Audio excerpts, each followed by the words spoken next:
வணக்கம். கடவுளின் தேசம் அப்படின்னு சொல்லப்படுகிற கேரளாவில் பிறந்து இந்தியா முழுக்க பாப்புலரான அருமையான ஒரு வித்தியாசமான குரலுக்கு சொந்தக்காரரான பாடகர் ஜெயச்சந்திரன் சார் நம்ம எல்லாம் விட்டு பிரிஞ்சிட்டார். 9ஆம் தேதி வியாழக்கிழமை, ஜனவரி மாதம் 9ஆம் தேதி வியாழக்கிழமை இரவு அவர் உயிர் பிரிந்து விட்டது அப்படின்னு தகவல் சொல்லப்பட்டிருக்கு. கேரளாவில் எர்ணாகுளம் பக்கத்தில் இருக்கிற ரவிபுரம் அப்படிங்கிற கிராமத்தை சேர்ந்தவர் தான் பாடகர் ஜெயச்சந்திரன். கிட்டத்தட்ட ஒரு பெரிய ராஜபரம்பரை குடும்பத்தை சேர்ந்தவர்கள் அப்படின்னு சொல்லப்படுறது. இவங்க அப்பாவும் இசைக்கலைஞர் தான்.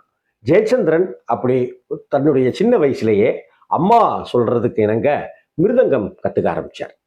இப்போ இந்த இடத்துல பார்த்தோம் அப்படின்னு சொன்னால், பள்ளி பருவத்தில் ஒரு விழா, அந்த விழாவில் இவருக்கு மிருதங்கம் பிரமாதமாக வாய்ச்சதுக்காக அவார்டு கொடுக்குறாங்க.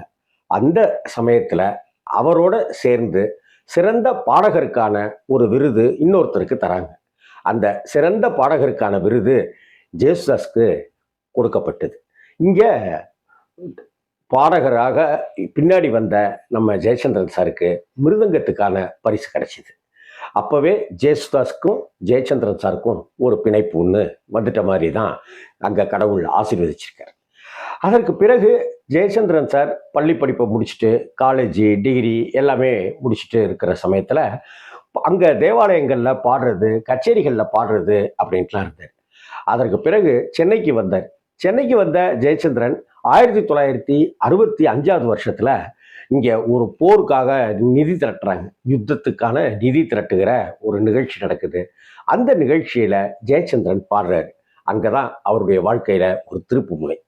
ஜெயச்சந்திரன் சாருடைய அந்த குரலை கேட்டு இந்தியாவின் மிகச்சிறந்த கேமராமேன்னு சொல்லப்படுகிற வின்சென்ட்டும் இன்னொரு பெரிய தயாரிப்பாளர் அவர்களும் சேர்ந்து பார்த்துட்டு, பிரமாதமாக பாடுறியப்பா அப்படின்னு சொல்கிறாங்க. அதற்கு பிறகு அவருக்கு கேரளாவில் மலையாள படத்தில் பாடுவதற்கு வாய்ப்பு கிடைக்கிது. தேவராஜன் மாஸ்டர் அப்படின்னு சொல்லுகிற இசையமைப்பாளர் தேவராஜன் சார் அவரை மிகச்சிறந்த முறையில் பயன்படுத்திட்டார் அப்படின்னு சொல்லணும்.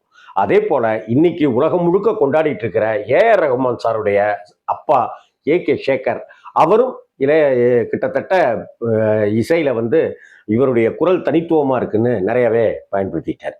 அது மட்டும் இல்லை, சலீல் சௌத்ரி அப்படிங்கிற ஒரு அட்டகாசமான இசை மேதை அவரை நிறையவே பயன்படுத்திட்டார்.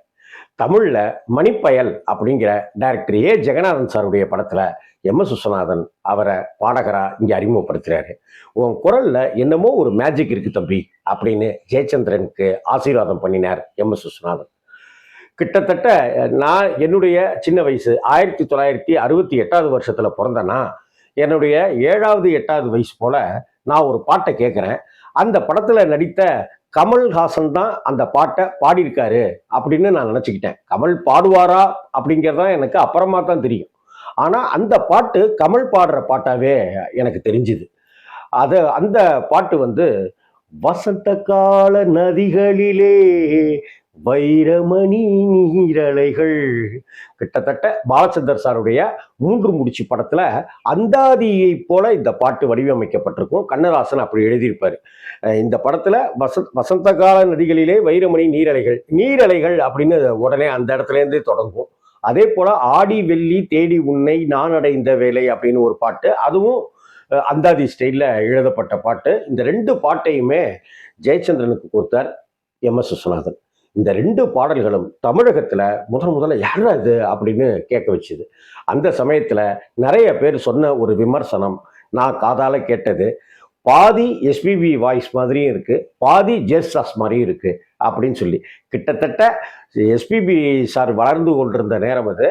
இப்போ தான் இவர் வளர ஆரம்பிச்சிருக்காரு. ஜேசுதாஸ் பெரிய ஆளாக வளர்ந்துருக்காரு. இந்த சமயத்தில் இவருடைய பாடல்கள் தனியாக ஒன்று தெரிய ஆரம்பிச்சுது. அதற்கு பிறகு 6லிருந்து 60 வரை படத்துல வாழ்க்கையே வேஷம் அப்படிங்கிற அந்த பாட்டு ஜெயச்சந்திரன் சாருக்கு இசைஞானி இளையராஜா கொடுக்குறார்.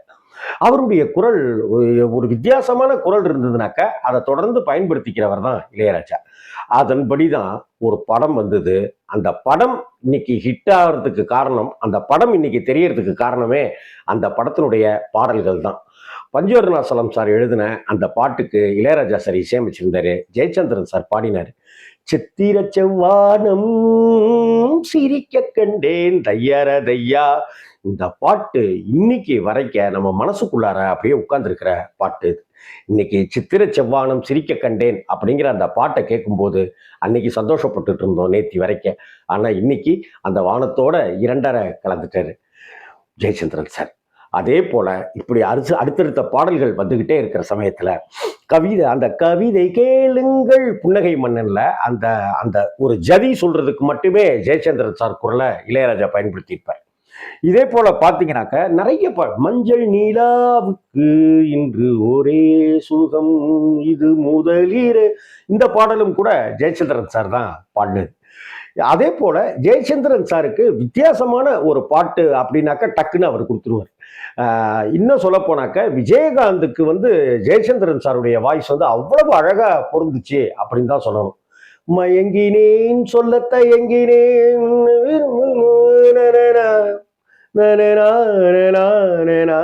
அப்படியா.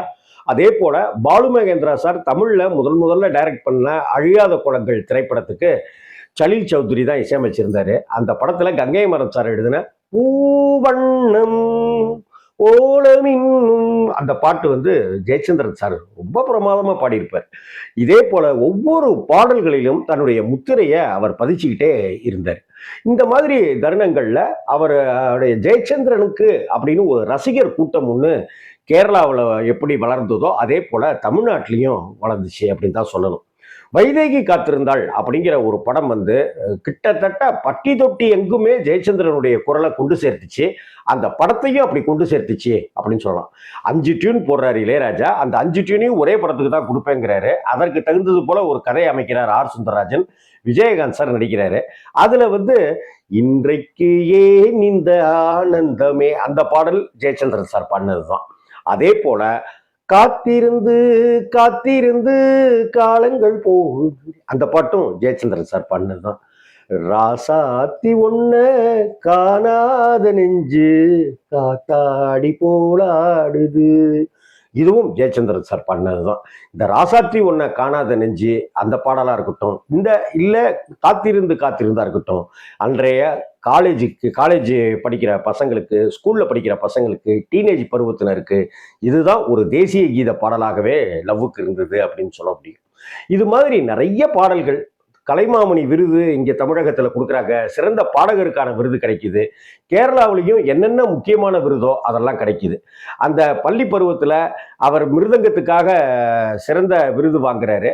ஜேசுதாஸ் சிறந்த பாடகருக்காக விருது வாங்குறாரு இல்லையா. அதற்கு பிறகு ஒரு கட்டத்துல அங்க ஜேசுதாஸ் பெயர்லயே கேரளாவில் ஒரு முக்கியமான விருது ஒன்று வருஷம் கொடுக்குறாங்க. அந்த விருது ஜேசுதாஸ் பெயர்ல கொடுக்கப்படுகிற அந்த விருது ஜெயச்சந்திரன் வாங்கினது என் வாழ்க்கையிலேயே மறக்க முடியாத சந்தோஷம் அப்படின்னு சொன்னார். ஒரு 4 வருஷத்துக்கு முன்னாடி நான் ஹிந்துல பணியாற்றி கொண்டிருக்கும் போது ரீவைண்ட் வித் ராம்ஜி அப்படின்னு நான் பேட்டி எடுத்துட்டு இருக்கிற அந்த தருணத்துல ஜெயச்சந்திரன் சாருக்கு ஃபோன் பண்ணி நான் பேசினேன். அப்படி பேசும்போது ஒரு இன்டர்வியூ வேணும் சார் அப்படின்னு சொன்னேன். உங்களுடைய வீடியோ நீங்க பண்ணியிருக்கிறதா எனக்கு அனுப்பிச்சி விடுங்க தம்பி அப்படின்னாரு. நான் 2-3 வீடியோ பாக்யராஜ் சார் எடுத்தது, சிவச்சந்திரன் சார் எடுத்தது, வடிவுக்கரசியம்மா எடுத்தது அந்த வீடியோவை அனுப்பிச்சிருந்தேன். அடுத்த 1 மணி நேரத்தில் எனக்கு லைனில் வந்தார். இப்போ நான் கேரளாவில் தான் இருக்கேன், நான் சென்னை வரும்போது உங்களை நான் கூப்பிடுறேன், நம்ம அன்னைக்கு கண்டிப்பாக எடுத்துக்கலாம் அப்படின்னு சொன்னார். அதற்கு பிறகு உடல்நல குறைவு அப்படி இப்படின்னு பல காரணங்களால் அவர் சென்னைக்கு வரவே இல்லை. இப்போ நம்மகிட்ட அவர் இல்லவே இல்லை அப்படிங்கிற மாதிரியான ஒரு சோகத்தை தான் இங்கே சொல்ல வேண்டியிருக்கு. வைதேகி காத்திருந்தால் எப்படி விஜயகாந்த் சாருக்கு ஒரு அட்டகாசமான குரலா பொருந்துச்சோ அதே போல ஆர் சுந்தரராஜன் டைரக்ட் பண்ணின அம்மன் கோவில் கிழக்காலை படத்துல கங்கை அமரன் சார் எழுதின ஒரு பாட்டு மிகச்சிறந்த அளவுல அதை ஹிட்டாக்கி கொடுத்தார் ஜெயச்சந்திரன் தன்னுடைய அருமையான காந்த குரலால. பூவை எடுத்து ஒரு மாலை தொடுத்து வச்சேனே ஏ சின்ன ராசா, அந்த பாட்டு இருக்க அது ஜெயச்சந்திரன் சார் பாடிய பாடல் தான். கடல் மீன்கள்னு கமல்ஹாசன் படம், சுஜாதா கமல்லாம் நடிச்சிருப்பாங்க. ஜி.என். ரங்கராஜன் சார் டைரக்ட் பண்ணியிருப்பாரு. இளையராஜா இசை. தாலாட்டு தேவானம் இன்னைக்கு கேட்டாலும் அந்த பாட்டை ஒரு 100 பாடல்கள் பிடிச்சிருக்குனாக்க அதுல இந்த பாடலை கண்டிப்பா நம்ம சொல்லுவோம். அந்த அளவுக்கு ஜெயச்சந்திரன் சாருடைய குரல்ல ஒரு தனித்துவம் ஒன்று இருந்ததை நம்மளால பார்க்க முடியும். மயங்கினேன் சொல்ல தயங்கினேன் மாதிரியான பாடல்களா இருக்கட்டும், ராசாத்தி ஒன்ன காணாத நெஞ்சுங்கிற பாடல்களா இருக்கட்டும், இன்னும் எத்தனையோ பாடல்கள் அவர் ரொம்ப ரொம்ப அழகுபடுத்திக்கிட்டே போவார் ஜெயச்சந்திரன் சார். சமீபத்துல கூட நான் வாழ்வெல்லாம் பாட்டுன்னு நான் டெய்லி ஒரு பாட்டை பத்தி சொல்லிட்டு இருக்கிறேன். அதுல கூட ஒரு 3 நாட்களுக்கு முன்னாடி தான் என் மனச பறி கொடுத்து உன் மனசில் இடம் பிடிச்சேன், என் மனச பறி கொடுத்து உன் மனசில் இடம் பிடிச்சேன், கற்றுத்தந்த வித்தை எல்லாம் காட்டட்டுமா கண்ணே கண்ணே, கற்றுத்தந்த வித்தைகளை எல்லாம், கற்றுக்கொண்ட வித்தைகளை எல்லாம் நமக்கு கடத்திவிட்டு இன்றைக்கு காற்றோடு காற்றாக ஒரு இசையைப் போலவே ஜெயச்சந்திரன் சார் கலந்துட்டார். ஜெயச்சந்திரன் சார் அப்படிங்கிற அந்த உடல் இப்ப நம்மள்கிட்ட இல்லை. ஆனா காற்று இருக்கும் வரை, இந்த ஆகாயம் இருக்கும் வரை, இந்த பூமி இருக்கும் வரை, இசை இருக்கும் வரை, ஏன் நமக்கெல்லாம் காது கேட்கிற வரை கண்டிப்பா ஜெயச்சந்திரனுடைய குரல் இந்த காற்றில் ஒலித்து கொண்டே இருக்கும், உலகமெங்கும் ஒலித்து கொண்டே இருக்கும். முடிந்தால் இன்னைக்கு உங்களுக்கு பிடித்த ஜெயச்சந்திரன் பாடல்கள் நீங்க ஒரு 4 பாட்டு கேளுங்க. அதுதான் அந்த அற்புதமான கலைஞனுக்கு, அட்டகாசமான குரல் கொண்ட காந்தர்வ குரலவனுக்கு நாம செய்யற ஒரு அஞ்சலியா இருக்கும் அப்படின்னு தோணுது. ஜெயச்சந்திரன் அவர்களுடைய ஆத்மா சாந்தி அடைய, அமைதி அடைய நாம் மனதார பிரார்த்திப்போம், அவரை வணங்குவோம். அவருடைய பாடல்கள் உங்களுக்கு எந்த பாட்டு பிடிச்சிருக்குனாக்க அதை கமெண்ட்ல பதிவிடுங்க. ஆனால் இந்த பாட்டான்னு நிறைய பேர் அந்த பாடல்களை கேட்பதற்கும் இருக்கும். இந்த விஷயத்துக்குள்ளாரையே நிறைய அவரை பற்றி பாடல்களை பற்றிலாம் சொல்லணும்னு ஆசை. அவர் சொன்ன விதங்கள் எல்லாமே அவ்வளவு பிரமாதமாக இருக்கும். அது அவருடைய உச்சரிப்பு ஸ்டைல் அவ்வளவு சுத்தமாக இருக்கும்.